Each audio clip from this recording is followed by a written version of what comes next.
بسم اللہ الرحمن الرحیم الحمد للہ رب العالمین والعاقبۃ للمتقین والصلاة والسلام علی سیدنا و حبیبنا محمد وعلی آلہ واصحابہ اجمعین اما بعد فاعوذ باللہ من الشیطان الرجیم لقد كان لكم في رسول الله أسوة حسنة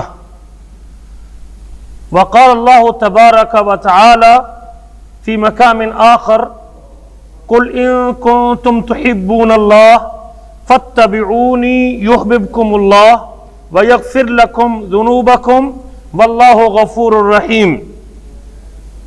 گرامی قدر بھائیوں اور لائق احترام ساتھیوں، اللہ مالک الملک کا فضل و کرم ہے کہ اس نے مجھے اور آپ کو صحت و ایمان کی نعمت سے نوازا ہے.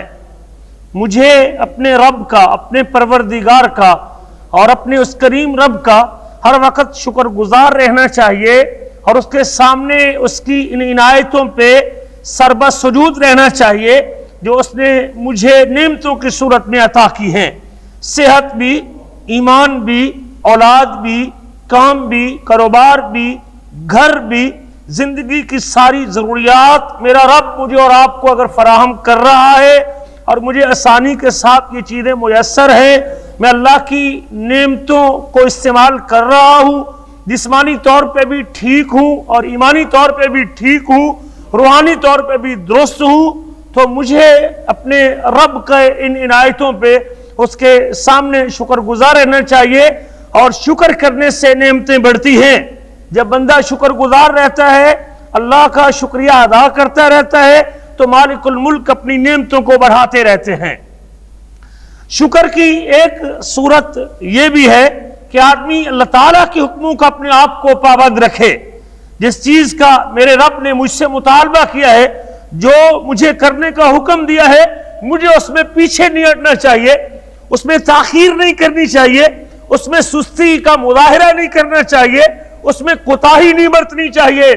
میرے رب نے جو مجھے کرنے کے لیے کہا ہے، محبت کے ساتھ اس کی تعظیم دل میں رکھتے ہوئے، اس کے پیار کو اجاگر کرتے ہوئے مجھے وہ کام خوشی کے ساتھ بجا لینا چاہیے. اور جس چیز سے میرے پروردگار نے مجھے منع کیا ہے، مجھے چاہیے کہ اپنے رب کی تعظیم اور محبت میں ہر منع کردہ کام سے اپنے دامن کو بچا کے رکھوں. جو شخص اس انداز سے اپنی زندگی گزار رہا ہے کہ اللہ کے حکموں کو پورا کر رہا ہے، اللہ تعالیٰ کی فرمودات کو اور اپنے رب کے اوامر کی تعمیل کر رہا ہے اور اپنے رب کی تعظیم میں اس کی منع کردہ چیزوں سے اپنے دامن کو بچا رہا ہے، یاد رکھیے بڑا خوش نصیب آدمی ہے. اور پھر اس کی اس بندگی پہ، اطاعت پہ، عبادت پہ، جھکنے پہ مالک الملک اس کو اور زیادہ ثمراور کر دیتا ہے اور اسے پھلدار بنا دیتا ہے. اللہ مجھے اور آپ کو بھی ان لوگوں میں شامل کر دے جو اس کی 24 گھنٹے بندگی کی فکر کرنے والے اور اس کی محبت و تعظیم میں زندگی گزارنے والے اور اس کے اوامر کی تعمیل کرنے والے ہیں. میرے عزیزوں، زندگی میری مرضیوں کا نام نہیں ہے. حضرت علی بن ابی طالب کا غالباً قول ہے، عرفت ربی بفسق العزائم، میں نے اپنے عزائم ٹوٹنے سے اپنے رب کو پہچانا ہے. جب میں کوئی کام کرنا چاہتا ہوں اور میرے رب کا فیصلہ غالب آتا ہے اور میں نہیں کر پاتا، تو پھر مجھے پتا ہے کہ میرے اوپر کوئی ذات ہے جو مجھ سے برتر ہے اور جس پر میرا کنٹرول ہے. میں اپنے رب کو اس سے پہچانتا ہوں. جب بھی میری مرضیوں کے موافق کوئی کام ہو جائے تو مجھے اپنے اللہ کے سامنے جھک جانا چاہیے اور تسلیم کرنا چاہیے کہ میرا رب غالب ہے، حکمت والا ہے اور اسے کوئی عاجز کرنے والا نہیں ہے. میرے عزیزوں، زندگی اللہ کے رسول صلی اللہ علیہ وسلم کی سنت کے مطابق گزارنے میں کامیابی ہے. وہ آپ کے آئلی معاملات ہوں، آپ کے گھر کے مسائل ہوں، آپ کے کام کاروبار کے مسئلے ہوں، آپ کے اللہ اکبر کبیرہ لین دین کے معاملات ہوں، خوشی غمی کا موقع ہو، اگر ایک مومن شخص جس کے دل میں اللہ کی محبت اور تعظیم بھی ہے اور اپنے رسول کی محبت اور تعظیم بھی اس کے سینے میں کوٹ کوٹ کے بھری ہوئی ہے، وہ برادری چھوڑ سکتا ہے، وہ رواج چھوڑ سکتا ہے، وہ لوگوں کی پرواہ کیے بغیر زندگی گزار سکتا ہے۔ اس کے لیے سب سے بڑا ہدف اپنے رب کی محبت اور اپنے رسول کی محبت ہوتا ہے۔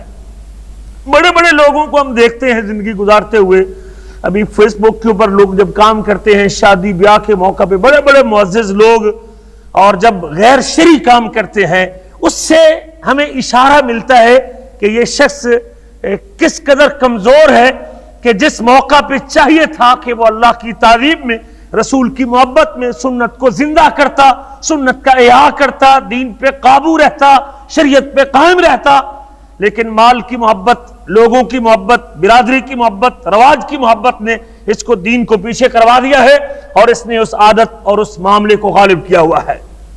لیکن یاد رکھیے اللہ تعالیٰ نے اپنی کتاب میں ایک نہیں کئی جگہوں پہ فرمایا ہے۔ اللہ فرماتے ہیں اعوذ باللہ من الشیطان الرجیم لقد کان لکم فی رسول اللہ اسوۃ حسنہ، یقیناً تمہارے لیے نبی کریم صلی اللہ علیہ وسلم کی زندگی میں نیک نمونہ ہے۔ میرے لیے سب سے بہتر ماڈل اور میرے لیے سب سے بہترین نمونہ وہ حبیب کبریا جناب محمد کریم صلی اللہ علیہ وسلم کی ذات اقدس ہے۔ بس یہ فیصلہ کر لوں کہ اگر میری زندگی کے شب و روز اس حبیب کی سنت کے سانچے میں ڈھلے ہوئے ہیں، اس محبوب کے طریقے کے مطابق ہیں، اس آخری نبی کی تعلیمات کے موافق ہیں، تو پھر میں ان خوش نصیبوں میں شامل ہوں جن سے اللہ محبت بھی کرتا ہے اور جن کے اللہ گناہ بھی معاف کر دیتا ہے۔ اللہ فرماتے ہیں اعوذ باللہ من الشیطان الرجیم قل ان کنتم تحبون اللہ، محمد کریم آپ ان سے کہہ دیجئے ان کنتم تحبون اللہ، اگر تم اللہ سے محبت کرنا چاہتے ہو، اگر رب ذوالجلال سے پیار کا دعویٰ کرتے ہو، اگر رب ذوالجلال سے محبت کے متمنی ہو، تو رب کی محبت کو پانے کا ایک ہی راستہ ہے۔ قل ان کنتم تحبون اللہ فاتبعونی یحببکم اللہ، تم مجھ محمد کی پیروی کر لو، میری اطاعت کر لو، مجھے فالو کر لو، میرے پیچھے چلو، میری سنت اختیار کر لو، میرا طریقہ اڈاپٹ کر لو، اور میری بتائی ہوئی شریعت کے مطابق اپنے آپ کو ڈھال لو۔ جب تم اپنی مرضی پیچھے کر کے میری شریعت اور سنت کے مطابق ڈھل جاؤ گے، ملے گا کیا؟ یحببکم اللہ، وہ عرش بری کا رب تم سے محبت کرے گا، اللہ کا پیار ملے گا، وَيَغْفِرْ لَكُمْ ذُنُوبَكُمْ، اور وہ رب تمہارے گناہوں کو بھی معاف کر دے گا، واللہ غفور الرحیم، اللہ بخشنے والا رحم کرنے والا ہے۔ میرے عزیزو، جب رب کی محبت بھی نبی کریم کی اتباع میں ہے، جب اللہ کا پیار بھی رسول کریم صلی اللہ علیہ وسلم کی پیروی میں ہے، جب گناہوں کی بخشش بھی حبیب کبریا کے پیچھے چلنے میں ہے، تو پھر ایک مومن کو چاہیے کہ وہ ہر لمحہ، ہر گھڑی، ہر دم، ہر ثانیہ، ہر سیکنڈ دیکھے کہ اس کام میں، اس معاملے میں، اس بات میں، اس عبادت میں، اس مہینے میں، اس دن میں، اس رات میں میرے حبیب کا طریقہ کیا ہے۔ پھر وہ اس کا متلاشی رہتا ہے تاکہ اس سے اللہ کا پیار بھی مل جائے اور اس کے گناہ بھی معاف ہو جائے۔ شعبان کا مہینہ ہے اور جو شروع ہو چکا ہے۔ شعبان یہ اسلامی مہینوں میں سے 8واں مہینہ ہے، اور اس کو جاہلیت کے اندر بھی شعبان کہتے تھے، شاب کہتے ہیں، عربی زبان میں تو عوام کو شاب کہتے ہیں، تو شاب بکھری ہوئی چیزوں کو شاب کہتے ہیں، اور شعبان کو شعبان اس لیے کہتے ہیں کہ رجب کا مہینہ حرمت والا مہینہ تھا، اور حرمت والے مہینے میں عرب کے لوگ آپس کی جنگیں بند کر دیتے تھے، سالوں سال کی جنگیں بھی رجب کے احترام میں حرمت والا مہینہ ہونے کی وجہ سے نہیں کرتے تھے۔ اور جب رجب ختم ہوتا، جو لوگ ان دنوں میں جنگ کی حالت میں ہوتے اور اپنے آپ کو روکے ہوتے تھے، جو ہی شعبان شروع ہوتا تو پھر وہ اپنے گھروں سے نکل کھڑے ہوتے اور وہ پھیل جاتے پورے علاقے میں، کہتے ہیں یا تو جنگوں کے لیے لِتَشَعُّ بِهِمْ فِي طَلَبِ الْمِيَاهِ، یا تو پانی ڈھونڈنے کے لیے، چونکہ رجب کے مہینے میں تو وہ جنگ کی کیفیت سے رکے ہوتے تھے اور جنگ بندی میں ہوتے تھے، اور پھر شعبان جب شروع ہوتا تو پھر وہ شعبان کے مہینے میں پھیل جاتے تھے پانی ڈھونڈنے کے لیے یا پھر لوگوں پر حملہ آور ہونے کے لیے۔ پچھلے مہینے میں چونکہ اس کے احترام میں جنگ نہیں کر سکتے تھے، اب چونکہ ان کے ہاتھ کھل چکے تھے جنگ کرنے کی، اگلے مہینے میں اسے اجازت تھی، کوئی پابندی نہیں تھی، تو وہ حملے کرنے کے لیے گھروں سے نکل جاتے تھے، اور اس لیے اس مہینے کو شعبان کا مہینہ کہتے تھے۔ شعبان کے مہینے میں نبوی تعلیمات کیا ہیں، رسول کریم کا اسوہ کیا ہے؟ سب سے پہلے مجھے اور آپ کو ہر دن ہر گھڑی کے حوالے سے یہ دیکھنا چاہیے کہ میرے نبی کی تعلیمات کیا ہیں، میرے حبیب کے شب و روز کس طرح گزرے ہیں، آپ نے یہ مہینہ کیسے گزارا ہے، یہ سب سے پہلے مطمع نظر ہونا چاہیے۔ اللہ کے نبی صلی اللہ علیہ وسلم کی تعلیمات اور آپ کا اسوہ کیا ہے، کیونکہ ہمارے لیے نیک نمونہ نبی کریم کی ذات گرامی ہے اور پیارے نبی کی سیرت مبارکہ ہے۔ صحیحین میں، صحیحین کیا ہوتا ہے؟ صحیح بخاری اور صحیح مسلم کو صحیحین کہتے ہیں۔ میں نے اس لیے پوچھا تھا کہ ایک چیز کا پتہ نہیں تو آپ کو پتہ چلے۔ صحیح کہتے ہیں، صحیح بخاری کو بھی صحیح البخاری ہے اور دوسری صحیح ترین کتاب صحیح مسلم ہے، اور جب کسی حدیث کا حوالہ ان دونوں کتابوں کے اندر ہو تو اس کو کہتے ہیں صحیحین میں لکھا ہوا ہے، یعنی بخاری اور مسلم میں لکھا ہوا ہے۔ اسی طرح بعض کتابوں میں آپ پڑھتے ہیں متفق علیہ، جب متفق علیہ کا لفظ لکھا ہو اس کا معنی ہے کہ اس حدیث کو ذکر کرنے میں امام بخاری اور امام مسلم استاد شاگرد ہیں دونوں، اور دونوں اپنی کتابوں میں اس حدیث کو ذکر کرنے پہ متفق ہیں۔ صحیحین میں امی عائشہ صدیقہ طاہرہ اور مطہرہ، عتیقہ بنت عتیق اور صدیقہ بنت صدیق ام المومنین سے روایت ہے، فرماتی ہیں کہ لم یکن النبی صلی اللہ علیہ وسلم یصوم شہرا اکثر من شعبان، اللہ کے رسول صلی اللہ علیہ وسلم اگر کسی مہینے میں سب سے زیادہ روزے رکھتے تھے تو وہ شعبان کا مہینہ تھا۔ رمضان کے فرضی روزے ہیں، اس میں تو کوئی اختیار نہیں ہے سوائے بیمار اور مسافر کے، وہ تو فرض ہے ہر مسلمان پہ، عاقل اور بالغ پہ، رمضان کے روزے فرض ہیں، لیکن رمضان کے علاوہ سال کے 12 مہینوں میں سے اگر کسی مہینے میں رسول کریم صلی اللہ علیہ وسلم نفلی روزوں کا اہتمام کرتے تھے اور کثرت سے نفلی روزے رکھتے تھے تو وہ شعبان کا مہینہ ہے۔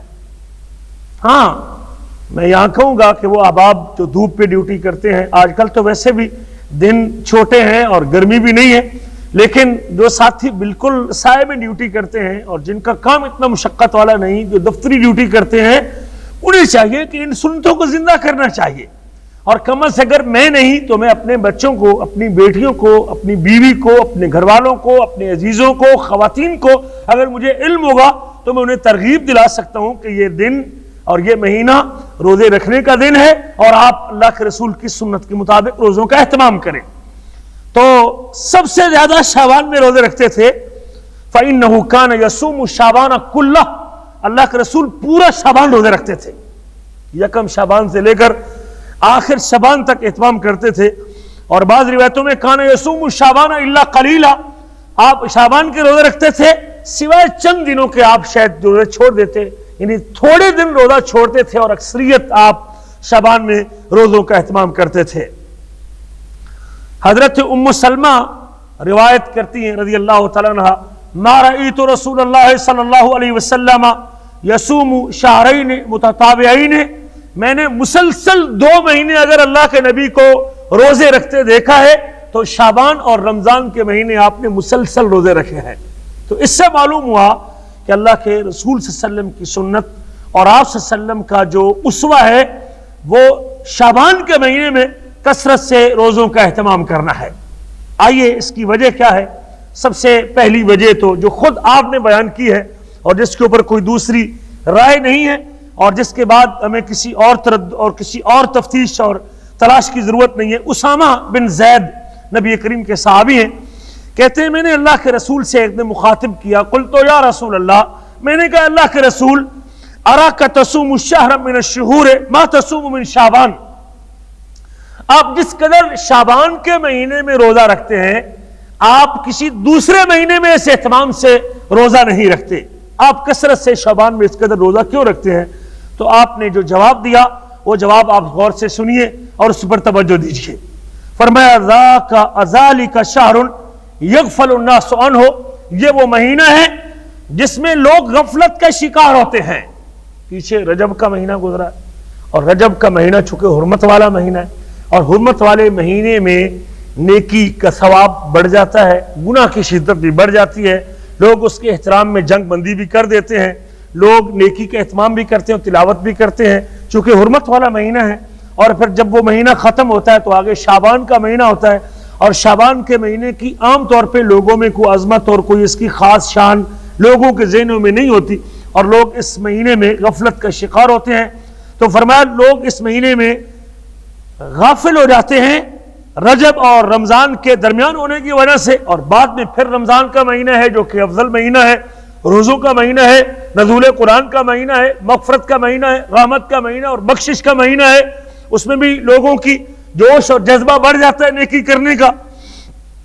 تو پھر آپ نے فرمایا ہوا شہر ترفع فیہ الاعمال الی رب العالمین، یہ وہ مہینہ ہے جس مہینے میں لوگوں کے سالانہ اعمال اللہ کے ہاں چڑھتے ہیں. نیکیاں جو میں اور آپ کرتے ہیں نا، کچھ ڈیلی چڑھتی ہیں، کچھ ہفتہ وار چڑھتی ہیں اور کچھ سال کے بعد اوپر چڑھتی ہیں. جو سالانہ شیڈول اللہ کے ہاں بندے کے اعمال کا اور نیکیوں کا، عبادات کا رب ذوالجلال کے ہاں پیش کیا جاتا ہے کس مہینے میں؟ شعبان کے مہینے میں. فرمایا اس مہینے میں اعمال رب العالمین کے پاس بلند کیے جاتے ہیں. ترفع فیہ الاعمال الی رب العالمین، اعمال اٹھائے جاتے ہیں رب العالمین کی طرف. عقیدے کا ایک مسئلہ بھی یاد کر لیں، اللہ کہاں ہے؟ جی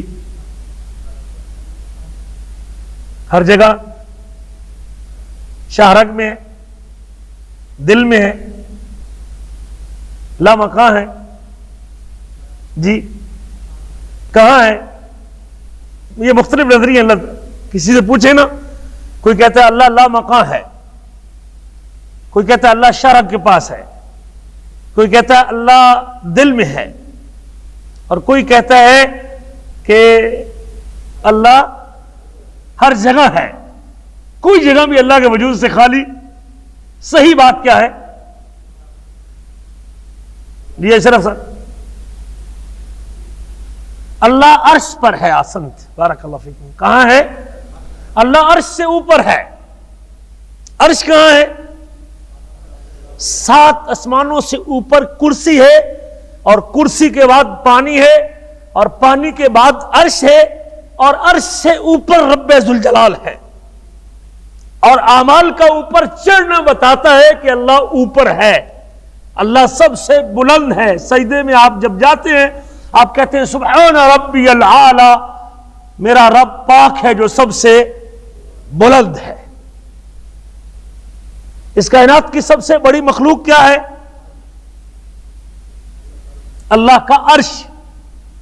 اس کائنات کی سب سے بڑی مخلوق اللہ کا عرش ہے، اور پھر باقی مخلوقات اس سے نیچے ہیں. پھر کرسی عرش کے مقابلے میں اتنی چھوٹی ہے جس طرح بہت بڑے میدان میں ایک چھوٹا سا رنگ پڑا ہوا ہو، اور وہ کرسی جو عرش کے مقابلے میں چھوٹا سا رنگ ہے، وسع کرسی السماوات والارض، وہ 7 آسمان اور 7 زمینوں کے اوپر پھیلی ہوئی ہے. وہ 7 آسمان اور کرسی کے مقابلے میں اس قدر چھوٹے ہیں. وہ کرسی ایک بہت بڑا میدان ہے اور وہ 7 آسمان ایک چھوٹا سا رنگ ہے ہلکا جس کو انگلی میں پہنتے. یہ مخلوقات ہیں. ہم اللہ کی تعظیم نہیں کرتے، اللہ کی قسم. اعمال اوپر چڑھتے ہیں، اس کا معنی ہے کہ اللہ اوپر ہے. قرآن اوپر سے اترتا ہے، اس کا معنی ہے کہ جس کا کلام ہے وہ اوپر ہے. نبی کریم معراج پہ دائیں گئے، بائیں گئے، نیچے گئے، اوپر گئے. کس سے ملاقات کے لیے؟ اللہ کہاں ہے؟ اللہ اوپر ہے، عرش سے اوپر ہے. اللہ ذوالجلال عرش سے اوپر. یہ یاد کر لیں، مسئلہ عقیدے کا مسئلہ ہے، اہم مسئلہ ہے. اعمال اللہ کے ہاں پیش کیے جاتے ہیں. فرمایا فَأُحِبُّ أَن يُرْفَعَ عَمَلِي وَأَنَا صَائِمٌ، میں اس بات کو پسند کرتا ہوں کہ میرا عمل جب رب کے ہاں پیش ہو تو میں حالت روزہ میں ہوں.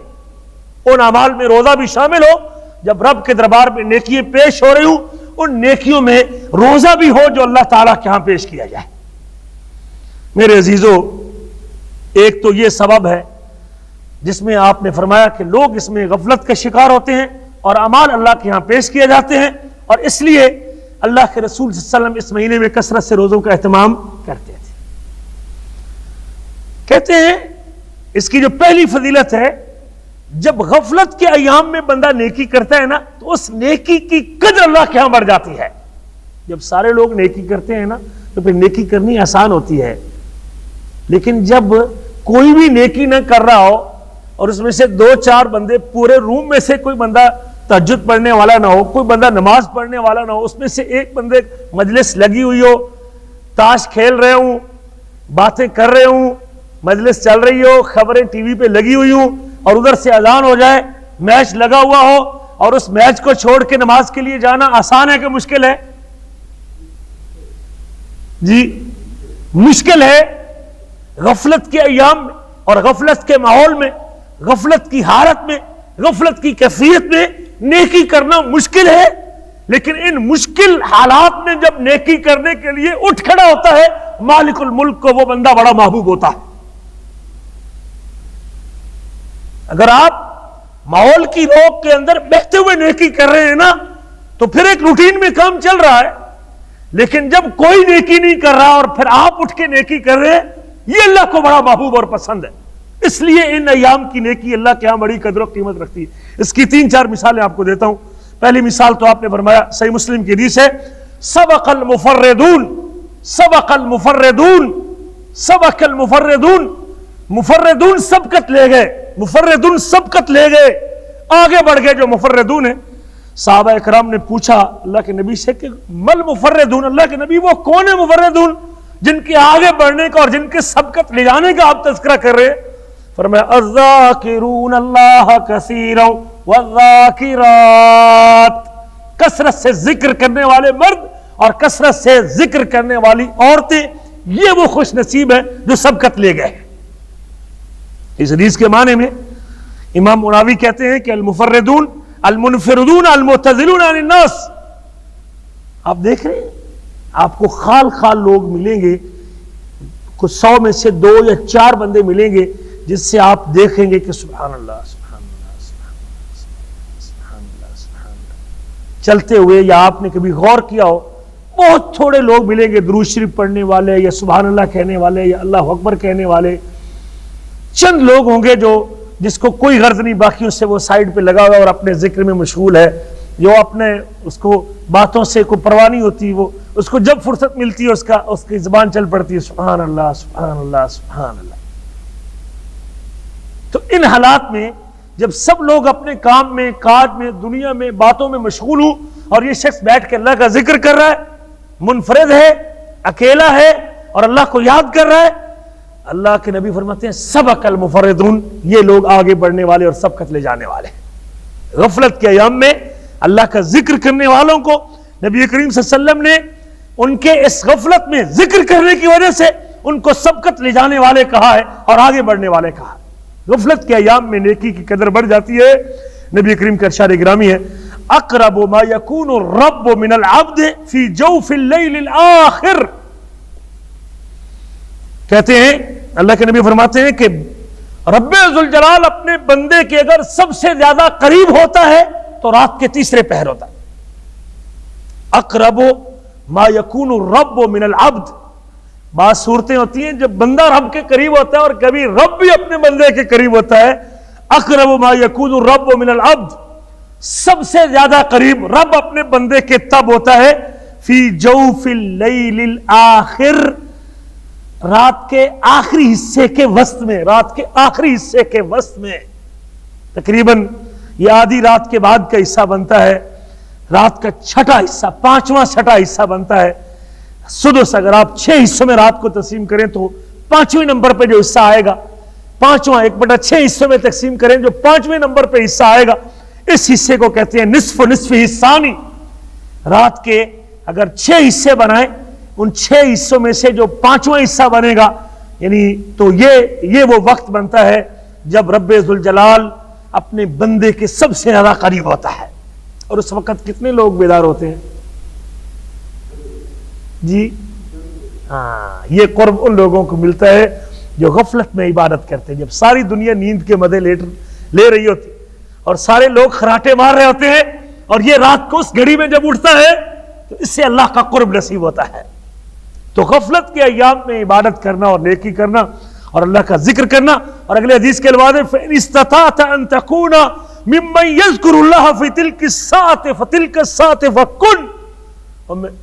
میرے امتی، اگر تو رات کی اس گھڑی میں اللہ کے ذکر کرنے والے بندوں میں شامل ہو سکتا ہے تو اٹھ کھڑا ہو اور اپنے آپ کو اس گھڑی میں اٹھا لیا کر تاکہ تجھے بھی رب ذوالجلال کا قرب نصیب ہو جائے. یہ حدیث بھی بتاتی ہے کہ جب سارے لوگ مشغول ہوں اللہ کی بندگی اور عبادت سے اور یہ ان حالات میں اگر کوئی رات کو اٹھے اور اللہ تعالیٰ کا ذکر کرے تو اللہ تعالیٰ اس کے سب سے زیادہ قریب ہوتا ہے. غفلت میں عبادت یہ اللہ کے ہاں بڑا مقام رکھتی ہے. رات کا تیسرا پہر، اسی طرح نبی کریم کا فرمان ہے ینزل ربنا تبارک و تعالی کل لیلۃ الی سماء الدنیا. اللہ عز وجل ہر رات آسمان دنیا پہ تشریف لاتے ہیں. اور جب رات کا تیسرا پہر باقی ہے، یبقى ثلث اللیل، جب رات کا تیسرا پہر باقی ہوتا ہے اور اللہ فرماتے ہیں من یدعونی فاستجیب لہ، کون مجھ سے دعا کرنا چاہتا ہے میں اس کی دعا کو قبول کرتا ہوں. من یسألنی فأوتیہ، کون مجھ سے سوال کرنا چاہتا ہے میں اسے دینا چاہتا ہوں. من یستغفرنی فاغفر لہ، کون مجھ سے مغفرت مانگتا ہے میں اس کے گناہوں کو معاف کرنا چاہتا ہوں. اس لیے تیسری دلیل، غفلت کے دنوں میں عبادت کی قدر بڑھ جاتی ہے. نبی کریم فرماتے ہیں صحیح مسلم کی حدیث سے العبادۃ فی الحرج کا ہجرت الی. فتنوں کے دنوں میں عبادت کرنا، جب عبادت کرنا مشکل ہو، لوگ فتنوں کا، مال کا فتنہ، اولاد کا فتنہ، جنگوں کا فتنہ، جھگڑوں کا فتنہ، سیاسی فتنے جب چھائے ہوئے ہوں، فتنے کے ایام میں عبادت کرنا، اللہ کی بندگی کرنا، جب سب لوگ اللہ سے غافل ہوں، ان حالات میں اور ان گھڑیوں میں جو عبادت کرتا ہے اللہ اس کو میری طرف ہجرت کرنے کے برابر اجر عطا کرتا ہے، اس کو مہاجر کا ثواب ملتا ہے. تو ان حالات میں عبادت کرنا، یہ ایک اس کی چوتھی مثال بھی نبی کریم فرماتے ہیں من دخل سوق، جو شخص بازار میں داخل ہو، کہاں داخل ہو؟ بازار میں داخل ہو اور یہ کہے لا الہ الا اللہ وحدہ لا شریک لہ الملک ولہ الحمد یحیی ویمیت وہو حی لا یموت بیدہ الخیر وہو علی کل شیء قدیر. یہ بازار میں داخل ہونے کے لیے سنن ترمذی کی حدیث ہے. جو شخص بازار میں داخل ہو کتب اللہ لہ الف حسنہ، اللہ تعالیٰ اس کے لیے 10,000 نیکی لکھ دیتے ہیں، 10 لاکھ نیکی لکھ دیتے ہیں. 10,000 حسنہ، 10 لاکھ نیکی ملتی ہے جو بازار میں داخل ہوتے وقت یہ دعا پڑھے. آپ میں سے کتنے لوگ ہیں جو پڑھتے؟ شاید کوئی ایک بندہ بھی اس مجلس میں نہ ہو جو جب بازار میں داخل ہو، جب مارکیٹ میں اپنے روم میں جائے، جب سوق جائے تو یہ دعا پڑھ لے. 10 لاکھ نیکیاں ملتی ہیں. چونکہ سوق میں لینا دینا، کام، گاہک، تجارت، ہر بندہ اس میں مشغول ہوتا ہے، اور جو اس غفلت کی حالت میں اللہ کا ذکر کر کے جائے گا تو اللہ اس کو اجر سے محروم نہیں رکھتا. اس کی اجر کا جو ہے نا وہ اہمیت بڑھ جاتی ہے. 10 لاکھ نیکیاں ملتی ہیں، 10 لاکھ گناہ معاف ہوتے ہیں، اور 10 لاکھ درجے بلند ہوتے ہیں اس بندے کے. 10 لاکھ درجے بلند ہوتے ہیں. چونکہ بازار میں اس لیے کہا گیا کہ یہ غفلت کی جگہ ہے. میرے عزیزو، یہ چند حدیث تھیں کہ غفلت کے ایام میں نیکی کا اہتمام کرنا. اور آج کل کے ایام میں جب آپ انتظار میں کہ آگے رمضان آنے والا ہے، ہمیں چاہیے کہ ان ایام میں روزے کے ساتھ اگر تلاوت بھی کر سکتے ابھی سے اپنا معمول شروع کر لیں. سلف صالحین سے آتا ہے کہ وہ شعبان سے ہی تلاوت کے لیے منغمس اور تلاوت کے لیے اپنے آپ کو جو ہے نا وہ خالی کر لیتے تھے. اپنے اوقات میں سے قرآن کے اوپر جم جاتے اور قرآن کی تلاوت کرتے اور اپنے آپ کو رواں کرتے تھے، تیار کرتے تھے، عادی بناتے تھے کہ رمضان میں جا کے صحیح معنوں میں رمضان کی برکات کو لوٹ سکتے. اس کی ایک حکمت یہ بھی ذکر کرتے ہیں ان ایام میں روزہ رکھنے کے حوالے سے. شعبان کے مہینے میں جس طرح فرض نمازوں کے آگے اور پیچھے سنتیں ہوتی ہیں نا، زور سے پہلے 4 سنتیں، عصر سے پہلے 4 سنتیں، مغرب سے پہلے بھی سنت اور مغرب کی بعد بھی سنتیں، فجر سے پہلے سنتیں، تو فرضی عبادات میں ہمارے اگر کوئی نقص واقع ہوگا تو اللہ ان نفلی سنتوں سے پورا کر دے گا۔ تو روزوں کے لیے بھی یہ روزے جو رمضان سے پہلے اور رمضان کے بعد ہیں، یہ اس نفل عبادت کی حیثیت رکھتے ہیں اور ان سنتوں کی حیثیت رکھتے ہیں۔ اس طرح سنت پڑھنے سے آدمی کا فرض محفوظ ہو جاتا ہے۔ اگر سنتے نہ ہوتی تو شاید کم ہی لوگ ہوتے جو تکبیر اولیٰ کو پا سکتے ہیں ہمیشہ 3 رکعت اور 4 رکعت۔ یہ سنتوں کی برکت ہے کہ بہت سارے لوگوں کو سنتے پڑھنے کے اہتمام سے تکبیر اولیٰ ان کی نہیں رہتی اور جماعت ان کی محفوظ ہو جاتی ہے۔ اگر آپ بھی اپنے رمضان کو محفوظ کرنا چاہتے ہیں تو پھر کوشش کریں کہ شعبان کے مہینے کے اندر بھی کچھ نفلی روزے رکھے جائیں، اور پھر بعد میں بھی رمضان کے بعد بھی شوال کے روزوں کو جو مشروع قرار دیا گیا ہے وہ بھی ایسے سمجھیں کہ اس فرض جیسے روزے کے آگے اور پیچھے کی سنتوں اور نفلی عبادت کے برابر ہے، اور ان کا اہتمام کرنا یہ ہمارے لیے بہتر ہے۔ اسی طرح اعمال کی جو پیشی ہے، اللہ کے رسول صلی اللہ علیہ وسلم جو کثرت سے اس مہینے میں اہتمام کرتے تھے کہ اعمال اللہ کے ہاں پیش کیے جاتے ہیں، سالانہ بھی، ڈیلی بھی اور یومی بھی۔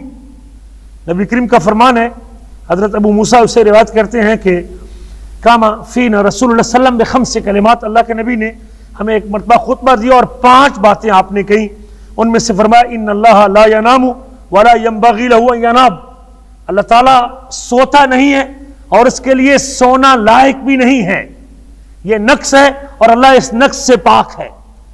یخفض القسط ویرفعہ، رزق کو کم کرنا اور بڑھانا بھی کس کے اختیار میں ہے؟ وہ اللہ کے اختیار میں ہے۔ یرفع الیہ عمل اللیل قبل عمل النہار، اللہ کی طرف پیش کیا جاتا ہے رات کا عمل دن کے عمل سے پہلے اور دن کا عمل رات کے عمل سے پہلے۔ یہ بھی ان 5 باتوں میں شامل ہے کہ دن رات کا عمل اللہ کے ہاں پیش کیا جاتا ہے، دن سے پہلے رات کا عمل اور رات سے پہلے دن کا عمل۔ وحجابہ النور، اللہ تعالیٰ کا جو پردہ ہے وہ نور ہے، اور اگر وہ اپنے اس پردے کو کھول دے تو اس کے جو چہرے کی کرنیں ہیں وہ آسمان اور زمین کی ساری چیزوں کو جلا کے رکھ دے۔ تو اس حدیث سے معلوم ہوا کہ یومیہ اللہ تعالیٰ کے عمل پیش ہوتے ہیں۔ اسی طرح ایک اور حدیث میں آتا ہے کہ تعرض الاعمال، اللہ تعالیٰ کے ہاں دن اور رات میں عمل پیش کیا جاتا ہے۔ یوم الاثنین تعرض الاعمال یوم الاثنین و یوم الخمیس، سوموار اور جمعے کی رات کے دن اللہ تعالیٰ کے ہاں عمل پیش کیے جاتے ہیں۔ میں اس بات کو پسند کرتا ہوں کہ میرا عمل پیش ہو سوموار اور جمعرات کو تو میں روزے کی حالت میں ہوں۔ تو اللہ کے نبی صلی اللہ علیہ وسلم اس لیے سوموار اور جمعرات کی روزے کا انتظام کرتے تھے کہ ان 2 دنوں کے اندر بھی ہفتے میں 2 دن کا شیڈول اللہ کے ہاں پیش ہوتا ہے۔ تو یہ مہینہ بھی اعمال کی پیشی کا ایک مہینہ ہے، اور ہمیں چاہیے کہ اس مہینے میں ان نیکیوں کا خاص طور پہ جو روزے جیسی نیکی ہے اس کا اہتمام کرنا چاہیے۔ اس مہینے میں ایک 15 شعبان کی رات بھی ہے، اور 15 شعبان کی رات کے جس کو عام طور پہ ہمارے ہاں شب برات کہتے ہیں، ہمارے ملکوں میں تو اس کو بڑے عجیب طریقے سے منایا جاتا ہے، اس کو مساروں والی عید بھی کہتے ہیں، اور اس کو بھی ایک تیسری عید شامل کرتے ہیں۔ اس رات کھانے وانے کا بڑا اہتمام ہوتا ہے، اور چراغاں اور مسجدیں سجائی جاتی ہیں، اور اس رات میں عبادات اور نیکیوں کا بڑا اہتمام ہوتا ہے۔ لیکن یاد رکھیے 15 شعبان کے حوالے سے رسول کریم کی تعلیمات کیا ہیں؟ معجم طبرانی میں الکبیر الاوسط میں ایک حدیث موجود ہے جس کو علامہ البانی نے صحیح قرار دیا ہے۔ فرمایا نبی کریم نے یطلع اللہ عز وجل علی خلقہ لیلۃ النصف من شعبان، رات کی 15ویں شعبان کی رات اللہ تعالیٰ اپنی پوری مخلوق پر مطلع ہوتے ہیں، پوری مخلوق کو جھانکتے ہیں، اللہ تعالیٰ دیکھتے اپنی پوری مخلوق کو 15 شعبان کی رات۔ فَيَغْفِرُ لِجَمِيعِ خَلْقِهِ، تو اللہ اپنی ساری مخلوق کو معاف کر دیتے ہیں، إِلَّا لِمُشْرِكٍ أَوْ مُشَاهِدٍ، سوائے 2 بندوں کے۔ کون؟ ایک وہ شخص جو اللہ کے ساتھ شرک کرتا ہے، اور ایک وہ شخص جس کے سینے کے اندر بغض اور کینہ موجود ہے۔ بڑے خوش نصیب آدمی ہیں جو رات کو سونے سے پہلے اپنے سینے کو بغض اور کینے سے پاک کر کے سوتے ہیں. کسی مسلمان کے حوالے سے اس کے سینے کے اندر بغض موجود نہیں ہونی چاہیے. کسی مسلمان کے اپنے رات کو محاسبہ کر کے سونا چاہیے. تو یہ دو لوگ ہیں. ایک تو اپنے آپ کو کھنگالنا چاہیے کہ میرے دامن پر شرک تک دبا نہیں ہے, کسی حوالے سے میں شرک تو نہیں کر رہا, لا علمی اور جہالت کی صورت, اور اپنے آپ کو چیک کرنے میں کوئی حرج نہیں ہے. اللہ کے نبی ابراہیم علیہ السلام کہتے ہیں کہ اے میرے رب, مجھے اور میری اولاد کو بتوں کی پوجا سے بچا کے رکھنا, مجھے نجات دینا اللہ تعالیٰ بتوں کی پوجا سے, اور میری اولاد کو بھی نجات دینا. جب اللہ کا ایک برگزیدہ رسول اپنے آپ کو اپنے رب سے دعائیں مانگتا ہے کہ اللہ میری اولاد کو شرک سے بچا کے رکھنا, اللہ مجھے بتوں کی پوجا سے بچا کے رکھنا, تو ہم تو کوئی چیز بھی نہیں ہے نا. مجھے کہیں لا علمی میں, جہالت میں جو لوگ اللہ کے علاوہ مخلوق سے دعا کرتے ہیں, اللہ کے بندوں سے فوت ہونے کے بعد رزق مانگتے ہیں, حالات کے ٹھیک ہونے کا عقیدہ رکھتے ہیں, قسمت کے کھری ہونے کا. آج کی بات ہے, ہمارے ایک شاگرد یہاں انیزہ میں تھے, انہوں نے اپنے گھر کے قریب پیر عثمان شاہ یا شاہ عثمان ایک دربار تھا, تو اس نے تجمل, اس کا نام تھا, ہمارے یہاں پڑھتا, ہمارے پاس جالیات میں رہا. اس نے کہا بھی یہ نیک شخص اللہ کے پاس چلا گیا ہے, اب اس نفع اور نقصان کے حوالے سے بابا جی کا کوئی اختیار نہیں.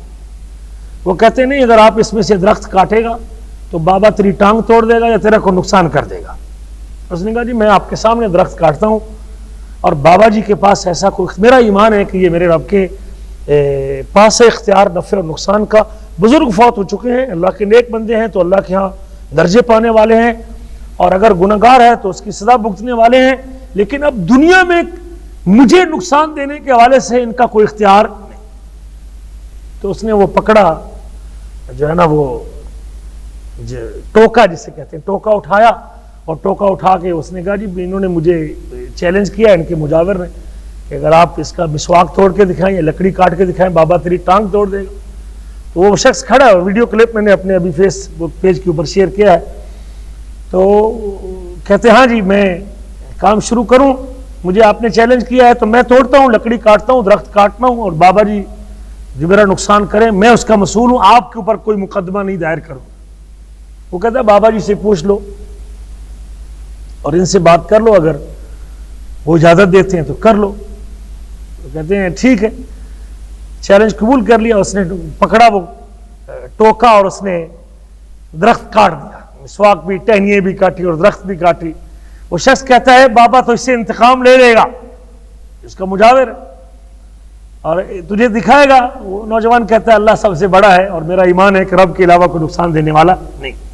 کہنے کا مقصد ہے کہ یہ حالت ہو چکی ہے, آج کل کا واقعہ ہے غالباً. اگر کوئی شخص کسی نیک بندے کے فوت ہونے کے بعد اس سے رزق کی اور اس سے اولاد کی یا اللہ کے کسی نبی سے جو ہے نا وہ اس قسم کی امید لگا کے بیٹھا ہوا ہے, تو وہ شخص شرک کر رہا ہے اللہ تعالیٰ کے ساتھ.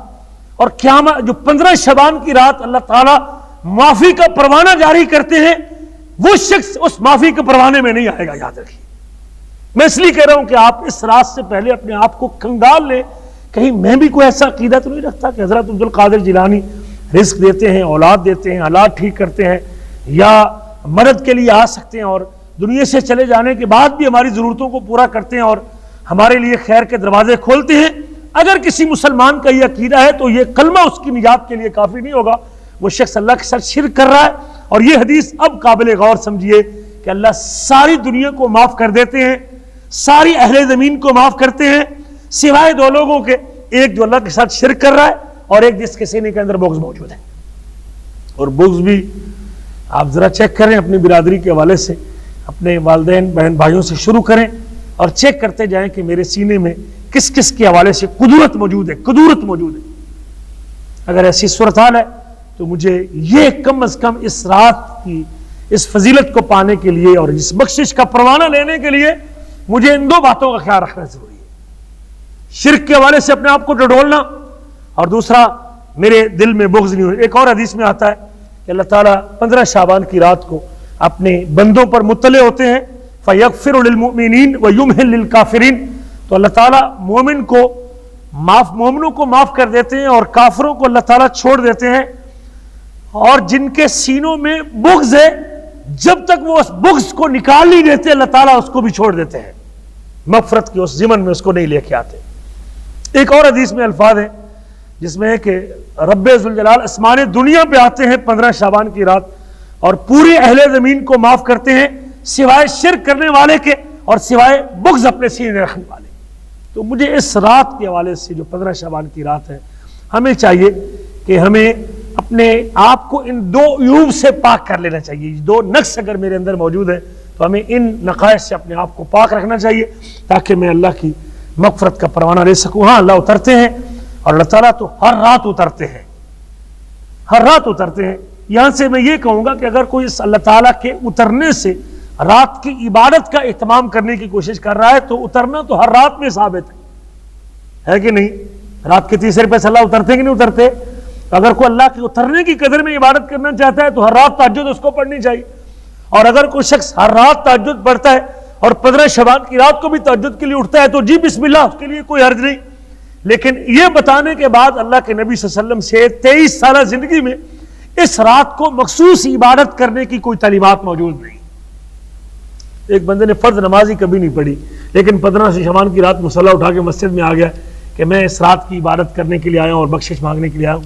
یہ اہتمام اللہ کے نبی سے ثابت نہیں ہے۔ اتنی آپ نے خبر دی ہے اور اس خبر کے مطابق ہمیں 2 چیزوں کو اپنے آپ کو چیک کرنا چاہیے، اور روٹین میں اگر آپ مغفرت کی دعا کرتے ہیں نمازوں کے بعد تہجد کی نماز میں تو آپ کر سکتے ہیں کہ اللہ تعالیٰ مجھے ان لوگوں میں شامل کر دے، لیکن اس سے زائد عبادت کا اہتمام کرنا یہ اللہ کے نبی کا اسوہ نہیں ہے۔ لَقَدْ كَانَ لَكُمْ فِي رَسُولِ اللَّهِ أُسْوَةٌ حَسَنَةٌ، یقیناً تمہارے لیے نبی کریم کی زندگی میں بہترین نمونہ ہے۔ اسی طرح یہ بھی یاد رکھنا چاہیے اللہ تعالیٰ اپنے بندوں کو گناہوں کو معاف کرتے ہیں۔ بندہ گناہ کرتا ہے اور پھر توبہ کرتا ہے، اللہ معاف کر دیتا ہے۔ بندہ گناہ کرتا ہے اور پھر توبہ کرتا ہے، اللہ معاف کر دیتا ہے۔ بندہ گناہ کرتا ہے اور پھر کہتا ہے میرے رب مجھے معاف کر دے، 100 بار بھی کوئی گناہ کرتے تو اللہ تعالیٰ اسے معاف کر دیتا ہے، اور اللہ کہتے ہیں کہ یہ میرے بندے نے مجھے پہچان لیا ہے اور میں اس کو معاف کرتا ہوں۔ تو اس لیے مومن آدمی اگر گناہ کرتے بھی ہیں تو پھر توبہ کرتے ہیں، اللہ ان کو معاف کر دیتا ہے۔ توبہ کرنے میں تو کوئی حرج نہیں ہے، لیکن اس رات کی مخصوص عبادت کے حوالے سے نبی کریم کی کوئی تعلیمات موجود نہیں ہے۔ ہمیں چاہیے، اللہ تعالیٰ نے گناہوں کے معاف کرنے کا اپنے بندوں سے وعدہ بھی کیا اور حکم بھی دیا ہے، استغفروا ربکم انہ کان غفارا، اپنے اللہ تعالیٰ سے مغفرت مانگو، بے شک وہ گناہوں کو معاف کرنے والا ہے۔ جس قدر بندے اللہ تعالیٰ سے مغفرت طلب کرتے رہتے ہیں، شیطان نے کہا تھا وَعِزَّتِكَ يَا رَبِّ لَا أَبْرَحُ أُغْوِي عِبَادَكَ مَا دَامَتْ أَرْوَاحُهُمْ فِي أَجْسَادِهِمْ، شیطان نے کہا تھا کہ مسلم احمد کی روایت ہے کہ اے رب میں تیرے بندوں کو بھٹکاتا رہوں گا جب تک ان کی روحیں ان کے جسموں میں ہے، میں ان کو راہ راست سے ہٹاتا رہوں گا اور بھٹکاتا رہوں گا۔ تو اللہ نے کہا تھا وَعِزَّتِي وَجَلَالِي، مجھے میری عزت اور جلال کی قسم ہے، لا أَزَالُ أَغْفِرُ لَهُمْ مَا اسْتَغْفَرُونِي، میرے بندے جب تک مجھ سے مغفرت کی دعا کرتے رہیں گے میں ان کو معاف کرتا رہوں گا۔ اللہ تو بڑا مہربان ہے، جب بندہ گناہ کرتا ہے اس کے دل کے اوپر نکتہ لگتا ہے، اور جب بندہ معافی مانگ لیتا ہے اللہ اس کے اس نکتے کو زائل کر دیتے ہیں اور اس کے دل کو پالش کر دیتے ہیں اور چمکا دیتے ہیں اس کے دل کو۔ اور اللہ فرماتے ہیں وَمَن يَعْمَلْ سُوءًا أَوْ يَظْلِمْ نَفْسَهُ، جو آدمی گناہ کا ارتکاب کرتا ہے یا اپنے آپ پہ ظلم کرتا ہے، ثُمَّ يَسْتَغْفِرِ اللَّهَ، پھر اللہ سے مغفرت کی دعا کرتا ہے، يَجِدِ اللَّهَ غَفُورًا رَحِيمًا، وہ اللہ تعالیٰ کو بخشنے والا رحم کرنے والا ہی پاتا ہے۔ تو مجھے ہر وقت، ہر گھڑی، ہر رات اپنے اللہ سے مغفرت کی دعا کرنی چاہیے۔ اس رات کو بھی آدمی روٹین میں نمازوں کے آگے پیچھے یا ذکر کرتے ہوئے اپنی تہجد کی اس نماز میں اللہ سے مغفرت مانگتا ہے تو ٹھیک ہے، لیکن اس رات اسپیشل محفل قائم کرنا اور ذکر قائم کرنا اور لوگوں کو جمع کرنا اور محفل ذکر قائم کرنا، اس کی کوئی دلیل موجود نہیں ہے۔ جس قدر حدیث میں ہے اسی میں اکتفا کرنا چاہیے۔ اللہ کے رسول کی شریعت میں بڑھانا بھی جائز نہیں اور کم کرنا بھی جائز نہیں ہے۔ اس سے چوتھی بات یہ معلوم ہوئی نا حدیث سے کہ شخص شرک کر رہا ہے، اس کا اس مغفرت کے اندر کوئی حصہ نہیں ہے۔ اللہ فرماتے ہیں ان اللہ لا یغفر ان یشرک بہ ویغفر ما دون ذلک لمن یشاء، اللہ اپنی ذات کے ساتھ شرک کو کبھی معاف نہیں کریں گے، اور شرک کے علاوہ مالک الملک سارے گناہوں کو معاف کرنے والے ہیں۔ اور پانچویں بات جو اس حدیث سے ملی ہے کہ جس کے سینے میں بغض ہے اسے چاہیے کہ اپنے آپ کو پاک کر کے سوئے. اور خاص طور پہ ہر رات کے حوالے سے بھی ہمیں چاہیے کہ صحیح مسلم میں حدیث ہے تفتح ابواب الجنہ یوم الاثنین و یوم الخمیس، ہر سوموار کو اور ہر جمعرات کو جنت کے دروازے کھول دیے جاتے ہیں. ویسے تو روزانہ بھی کھلتے ہیں. کب کھلتے ہیں؟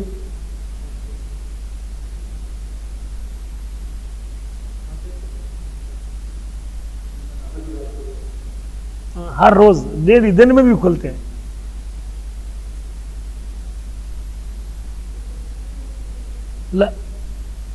ڈیلی دن میں 5 مرتبہ کھلتے ہیں. اگر نہ احسنت ما من مسلم یتوضا فیحسن الوضوء، جب کوئی مسلمان وضو کرتا ہے اور اچھی طرح وضو کرتا ہے اور وضو کرنے کے بعد یہ دعا پڑھتا ہے اشہد ان لا الہ الا اللہ وحدہ لا شریک لہ واشہد ان محمدا عبدہ ورسولہ الا فتحت لہ ابواب الجنت الثمانیہ. وضو کرنے کے بعد جب یہ دعا پڑھتا ہے اللہ اس کے لیے جنت کے 8 دروازے کھول دیتے ہیں. وضو کرنے کے بعد صرف یہ دعا پڑھے اس کے لیے جنت کے 8 دروازے کھولے. نماز پڑھے گا تو کیا اس کو ملنے والا ہے اللہ بہتر جانتا ہے. اس لیے وضو کرتے وقت اس کے لیے انگلی اٹھانا اور آسمان کی طرف دیکھنا یہ حدیث سے ثابت نہیں ہے.